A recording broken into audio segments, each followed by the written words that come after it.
started Oh, volunteering really?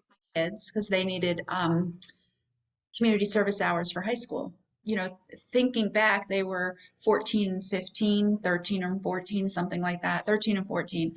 And they have to volunteer with a parent. Mhm. And you know, our kids were raised on video games, and you know, the phones were very popular back then. Everybody was getting one, and we noticed they weren't making the eye contact with people that Mhm. we were raised and taught to do, my husband and I, growing up. And it was making us crazy. And our parents, their grandparents, didn't live nearby. So they lived out of state, so they weren't around elderly people. So I remember the conversation. My husband said to me, I am not taking them to a dog shelter and standing outside in the 100-degree heat while they go behind and shovel behind a dog. And he said, we need to get them to make eye contact with people and get them used to talking to people. And this is a better opportunity for that. My husband and I joined up with them and started taking them on requests to help people. We took them grocery shopping, took them to the doctors. We'd stick our boys up on a ladder and they would change light bulbs and air conditioner filters and get on the floor and change the little lights underneath the bathroom sinks and cabinets. And so we just started that way. Huge impact, Mhm. huge, because as they got older and they were juniors and seniors driving on their own, I could just say, go to Mrs. So-and-so's house, go to Mr. So-and-so's house, because they had already gotten to know the people got to know them. And, you know, I had an extra set of eyes out in the community on my boys. It was really kind of nice. Started that way. And then I guess it was just getting really busy. The word got out that we were offering free services for seniors 65 and older in the community.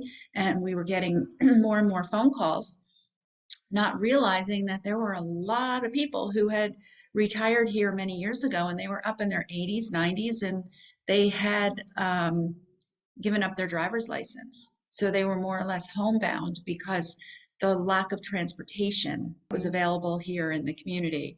You know, we're considered a rural, or back then we were considered a rural community. People just heard about us, and the board members said, you know, we really need to hire somebody to do this. So they asked me to do it. The connections that you make with the people who, we call them participants, Mhm. the connections you make with them. We've always done a monthly volunteer meeting in person. So you make the connections with the volunteers. We used to go two by two on requests. So you got to know people. You weren't alone on a request.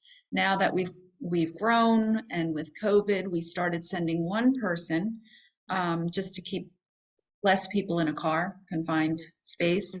So it's usually just the volunteer and the participant now instead of two volunteers, but depending on the circumstance, somebody may need two people. So you got to know people, you got to know them, and you made a connection, made a friendship. And I think that's why you stick around. That's the number one. The second component is that the volunteering is based on the volunteer's schedule. So the way we do it is we send out the requests, whether it's daily or every other day, but we're sending out requests and they choose which ones they want.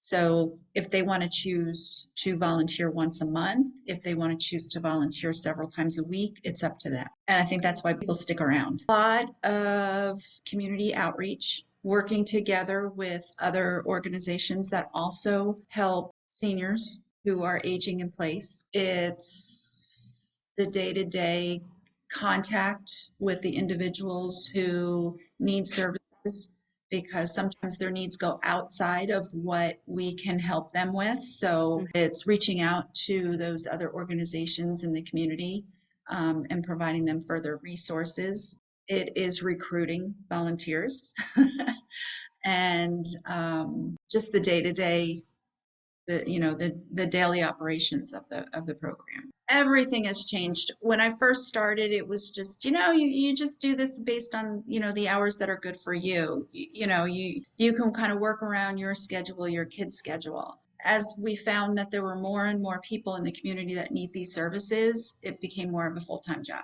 It was thought that we were just going to take people to the doctor, take them to physical therapy, maybe to the grocery store after a knee replacement, shoulder surgery, and then they were going to get back on their feet and start driving again, not realizing that people came down to Florida, retired, and their Social Security is not reflecting the cost of living increase throughout the years. So now they are living longer, outliving their savings, and they're struggling. So the needs that we thought we were going to provide have expanded, and they continue to expand. And I think over the last few years, we've begun to realize there are a lot of caregivers out there. They're caring for their aging parent, their aging spouse, and they just don't know where to turn. They need a break. So, we have to offer them, a little time to get away and send somebody into the home to stay with their loved ones so that they can get to an appointment or gets grocery shopping done or just go for a walk. So needs are changing. Well, the neat thing about it is that people who get involved in it, one, either know they're going to need it at some point in their life, or they have already helped a loved one, a spouse or a parent, grandparent, so they understand what is needed and what people need, and they're willing to jump in and say, oh, I can do this. I was a caregiver. Well, I'm still a caregiver, but I was like a heavy duty family caregiver for like 10 years. And I worked at the Agency for Healthcare Administration during that 10 years. And the combination of watching so many of my loved ones decline in health, and not having the resources that I needed, trying to juggle my family, my immediate family, with being the primary caregiver to 3 aging family members, and then watching our state infrastructure just not meeting the needs that it could over and over again. That was really, really challenging. And then in the summer of 2021, both my mom and my grandfather died a month apart, and I wasn't a full-time caregiver anymore, and I was still working for the state, and I was just like, I gotta figure out something a little bit more immediate to do with my life that's gonna help me feel like I'm contributing a little bit more directly, because before I was overseeing a lot of statewide initiatives, and that was great. As I did feel like I was doing some good things, but I felt like I was working within some systems that were just not serving the populations that I really wanted to be serving. And so I quit my job and I just started seeking people doing good things in the world. And I found N3 as one of the projects that I found in that time. I learned about our village from a friend that I work with on another nonprofit, and she told me about Neighbor to Neighbor in the Nenes, and said, you should talk to them. I think that you would really get a lot out of working with them. And at the time I had just gone through many years of caregiving, and so she kind of knew that this was in my scope of interest.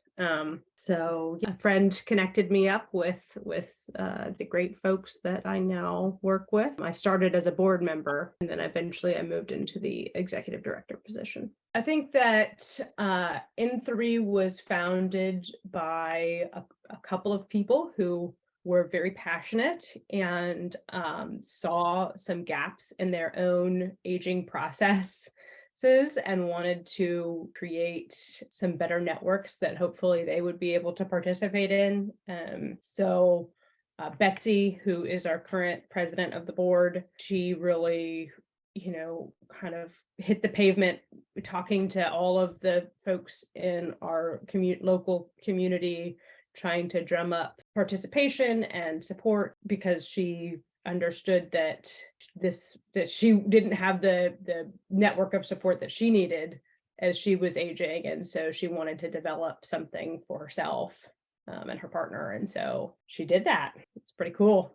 One thing that's really important about In3, especially in the context of other villages, and something that our founders were really passionate about, and that continues to be an important tenet of what we do, is that all of our services are at no cost, and there's no membership fee for anything that we provide.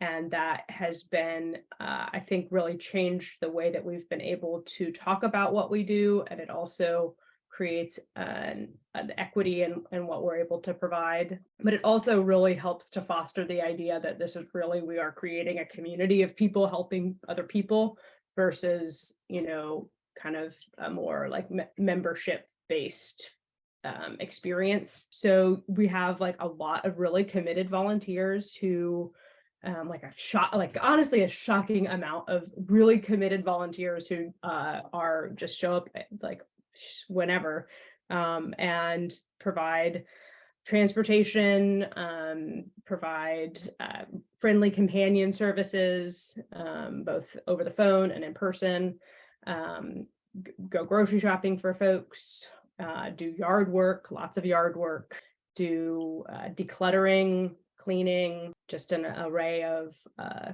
pretty much any non-medical thing. A lot of our services are provided kind of on a recurring basis, but we have, we also do around people having surgery, especially like something like a cataract surgery, people need like real acute assistance and transportation and meals. We've got folks who prepare meals for some people, around a surgery, but sometimes people, there's one client that, someone provides meals for them like every single week. And so it's really remarkable. So yeah, we do lots of different things for lots of different types of people. Our service area really is an existing community of people. So we were able to build onto an already established idea of neighborliness. And that's been really useful for what we are doing.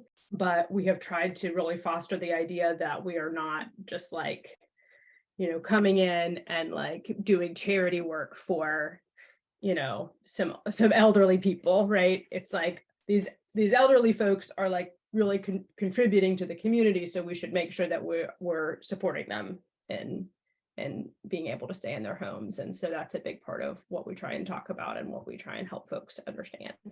Hearing about villages, it was a long time before I got involved with Neighbors Network, because I've been in the field of aging for so long. And that was whatever year things started with that. I had heard about Beacon Hill Village, and then I had heard about Village to Village Network. And I have a friend who's involved in a village in Virginia, and I supported as actually part of the work that I have always done, which is around changing the culture of aging, meaning that people being respected for their wisdom, involvement in the community, and being in a community of belonging, I think is really important for people. And I see it for myself as something that I want to have in my community for myself as well. When Annette Kelly, who's a longtime friend and colleague, told me that she wants to try to start a village in our area, and would you help? Would you be on my advisory board? And I said yes, right away. Partly because of Annette and who she is, and partly because I believed in it. So that's how I got involved. And that was around, I think, 2013, 2012. So let's say 10 years ago. And at that time, there was no village. As I said, Annette got other people, many of whom I knew, to also be on this advisory group.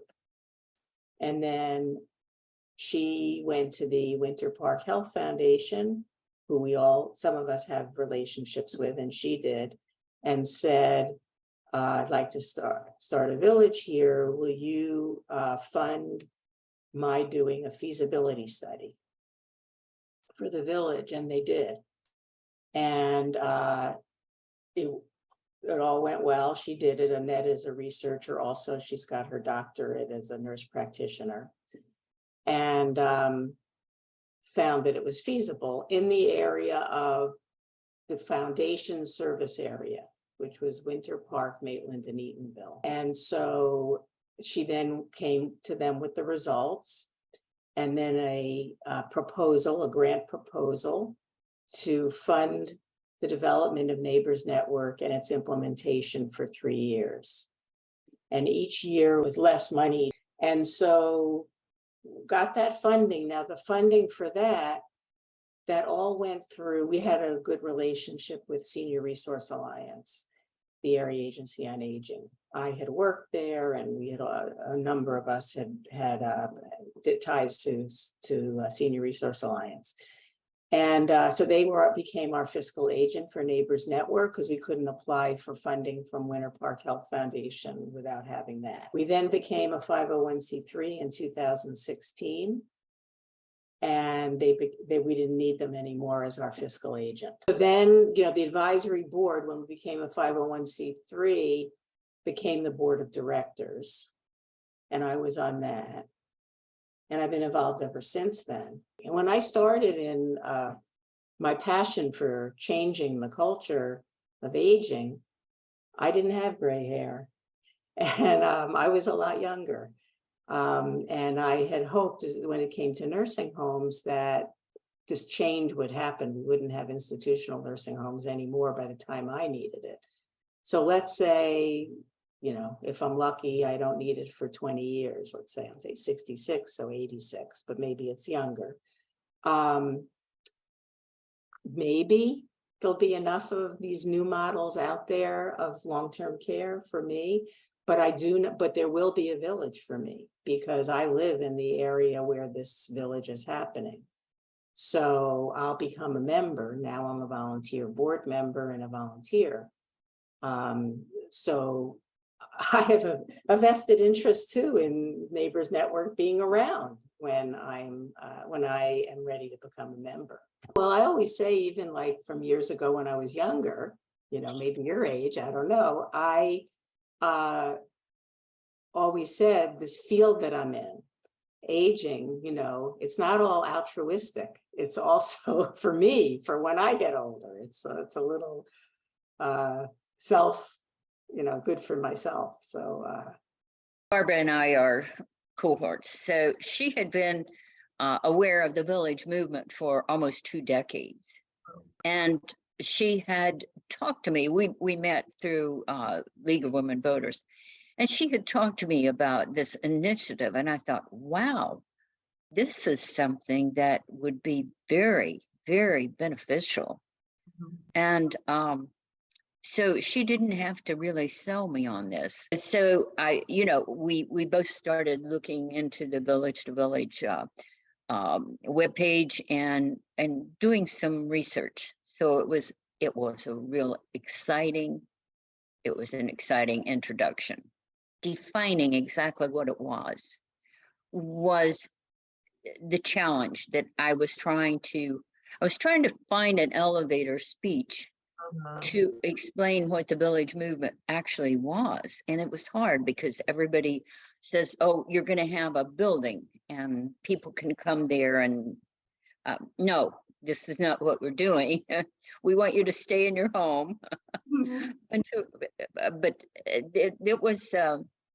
it was challenging trying to define it in just a short sentence. It started 9/11/19.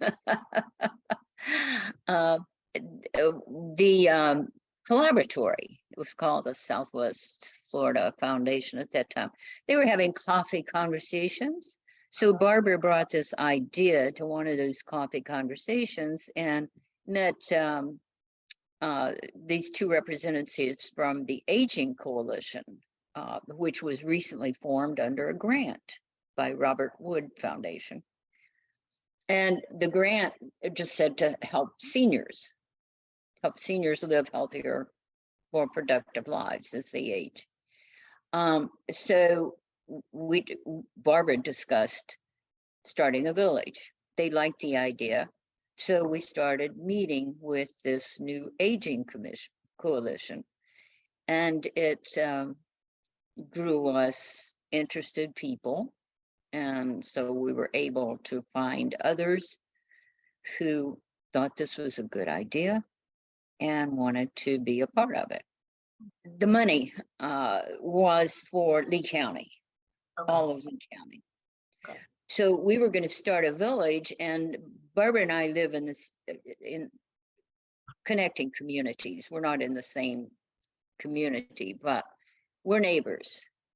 So we thought it made sense to start our first village in our area. So, but since our